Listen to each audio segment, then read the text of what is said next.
সালামু আলাইকুম রহমতুল্লাহি বারাকাতু। স্মার্ট ইনফো সলিউশন বিডির পক্ষ হতে সবাইকে স্বাগতম।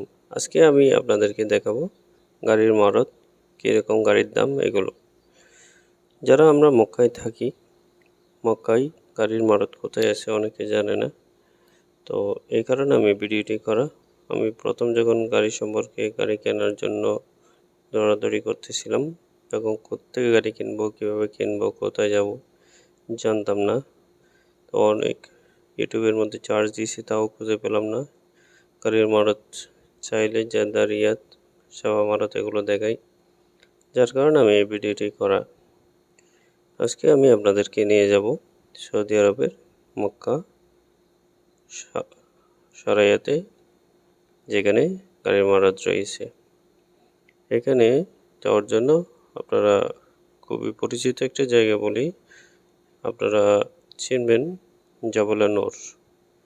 জবলে নূর পাহাড় যেটা রয়েছে, এর থেকে অল্প দক্ষিণে গেলে এই মারুতটি পাবেন।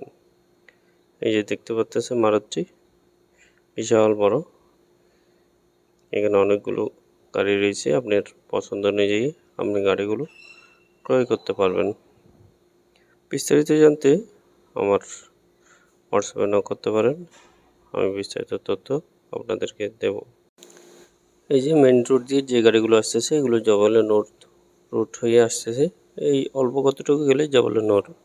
জবলে নূর থেকে আসার ডান পাশে এই মারুতটি পড়বে।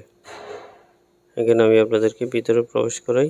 এখানে আপনারা কিস্তিতেও ক্রয় করতে পারবেন গাড়ি, নগদেও ক্রয় করতে পারবেন। যাদের নগদে কেনার সামর্থ্য নেই, তারা কিস্তিতে গাড়ি ক্রয় করে এখানে গাড়ি চালাতে পারবেন সৌদি আরবে। এই যে দেখতে পাচ্ছেন কতগুলো গাড়ি, বিলাসবহুল গাড়ি থেকে শুরু করে সর্বনিম্ন পর্যায়ে গাড়ি রয়েছে। এই যে দেখতে পাচ্ছেন এটা হচ্ছে সর্বনিম্ন পর্যায়ে একটা হাইন্ডা ছোটো গাড়ি। যারা তলব মারে তাদের জন্য এটা খুবই উপকারী হবে। দেখতে পাচ্ছেন দামও খুবই সস্তা। এটা কিস্তিতে হবে না, এটা সরাসরি ক্রয় করতে হবে। এছাড়াও রয়েছে সুজুকি, এগুলো ছোটো গাড়ি, তলবের জন্য খুবই পারফেক্ট গাড়ি। এর পাশে আরেকটি মারুত রয়েছে, এখানে কিন্তু কিস্তিতে দেওয়া হয় না, এগুলো সরাসরি কিনতে হবে, কিন্তু খুবই সস্তায় পাওয়া যায় এখানে। করলা, ইয়ারিস সবগুলো গাড়ি পাবেন। এই যে ইয়ারিস গাড়িটা একেবারে 26 মডেলের, এটাও আপনি কিস্তিতে কিনতে পারবেন, একেবারে নতুন। এছাড়াও চাইলে আপনারা এই গাড়িগুলো রেন্টে কার হিসেবে ভাড়া নিয়ে গাড়ি চালিয়ে ইনকাম করতে পারবেন। বিস্তারিত জানতে আমার ভিডিওতে কমেন্ট করুন অথবা হোয়াটসঅ্যাপে নক করুন। আল্লাহ হাফেজ।